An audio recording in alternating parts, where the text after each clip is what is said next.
Hi guys, I am Pooja from AIIMS Delhi and welcome back to my channel. So AIIMS BSc nursing का result आ गया है और तुम्हारा सिलेक्शन हो रहा है या नहीं, प्लीज़ इस वीडियो को बिल्कुल भी स्किप मत करना, क्योंकि अगले 4 मिनट के अंदर मैं आपको बताने वाली हूँ कि एग्जैक्टली आपको अब क्या करना है।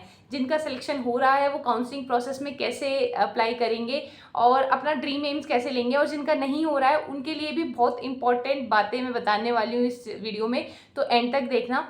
सबसे पहले तो जिनका सिलेक्शन हो रहा है उनको कॉन्ग्रेचुलेशन, आपकी मेहनत रंग लाई है। जिनका नहीं हो रहा है प्लीज़ अपने आप को बिल्कुल भी ब्लेम मत करना। इसका मतलब ये नहीं है कि आपके सेक्रीफाइसेस, आपने जो मेहनत करी थी वो वेस्ट चली गई है। बुक का एक पेज खराब होने से वो पूरी बुक खराब नहीं हो जाती, ये आपकी जर्नी का एंड नहीं है। अब ध्यान से सुनो, तुम अब सबसे पहली मिस्टेक करने वाले हो। देखो, आपकी एक ही मेरिट लिस्ट आती है, तो ये होप में मत रहना कि आपकी 2 मेरिट लिस्ट आएगी और ओपन राउंड में कोई अलग मेरिट लिस्ट से सिलेक्शन होगा। तो यही एक मेरिट लिस्ट है। जिनका नहीं हो रहा है वो अपनी पढ़ाई स्टार्ट कर दो। अब आपको क्या क्या चीज़ों में आगे और एक्सप्लोर करना है वो भी मैं आपको बता देती हूँ। सबसे पहले जैसे रिजल्ट आ जाता है, मेरिट लिस्ट आ गई, उसके बाद में आप काउंसलिंग प्रोसेस स्टार्ट होगा।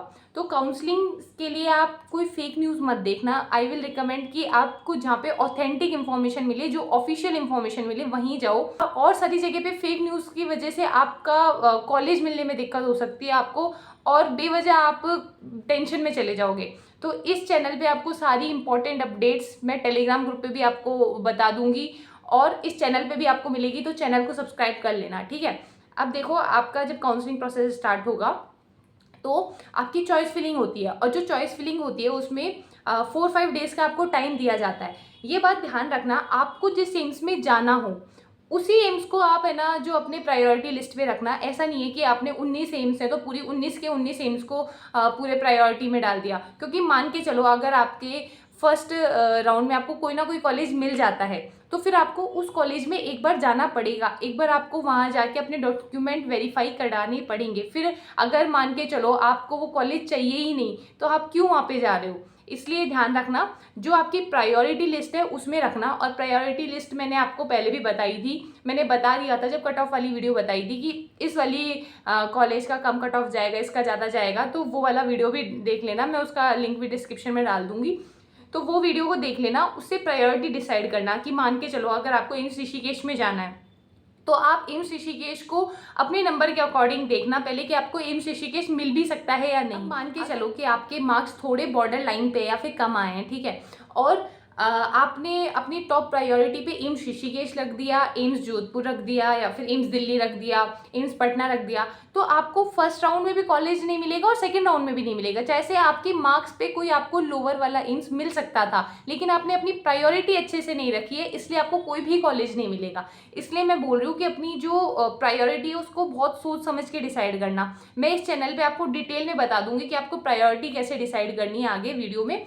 तो चॉइस फिलिंग में बिल्कुल भी गलती मत करना, नहीं तो आपकी पूरी मेहनत वेस्ट चली जाएगी। अब जिनका सिलेक्शन नहीं हो रहा है, गाइज आई विल रिकमेंड कि अगर आपके 2 या 3 ड्रॉप हो चुके हैं तो आपको अब इस पेपर के लिए अप्लाई करने की बजाय अपने स्टेट में या तो कोई प्राइवेट कॉलेज में, या फिर अपने स्टेट में बीएससी नर्सिंग या फिर कोई और कोर्स जैसे कि वेटनरी का कोर्स होता है, और सारे जो कोर्सेज होते हैं उसमें भी अप्लाई कर देना चाहिए। बिकॉज 4 साल बाद में अगर कोई बच्चा आज सेलेक्ट होता है, एम्स में जाता है, और आप किसी प्राइवेट कॉलेज में इस बार एडमिशन लेते हो, तो आप दोनों सेम लेवल पे होंगे। बस इतना फ़र्क होगा कि एक्सपोजर अच्छा नहीं होगा। आप जो प्राइवेट कॉलेजेस में पढ़ते हैं तो वहाँ पे इतना एक्सपोजर नहीं मिलता है जितना एम्स में मिलता है। पर इसका मतलब ये नहीं है कि आप नॉर्थ सेट क्लियर नहीं कर सकते, क्योंकि यार देखो, आप एम्स तो सिर्फ गर्ल्स कैंडिडेट को कराता है बीएससी नर्सिंग, लेकिन जो मेल कैंडिडेट होते हैं वो भी तो नर्सिंग ऑफिसर्स बनते हैं ना, वो भी तो नॉर्थ सेट क्लियर करते हैं और काफ़ी अच्छी रैंक के साथ में क्लियर करते हैं।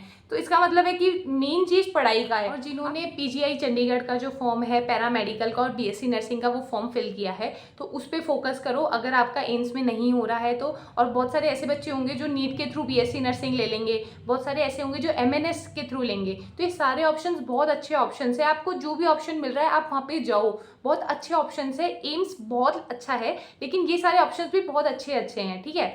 अब आपको फिर से कॉन्ग्रेचुलेशन जिनका सिलेक्शन हो रहा है। गाइस ये बात ध्यान रखना, काउंसलिंग प्रोसेस बहुत इंपॉर्टेंट फेज होता है। आपकी पूरी मेहनत होने के बाद आपको रिजल्ट आ जाता है, और अगर आपका काउंसलिंग में गड़बड़ होने की वजह से आपको कॉलेज नहीं मिलता है तो सबसे बड़ा रिग्रेट होगा।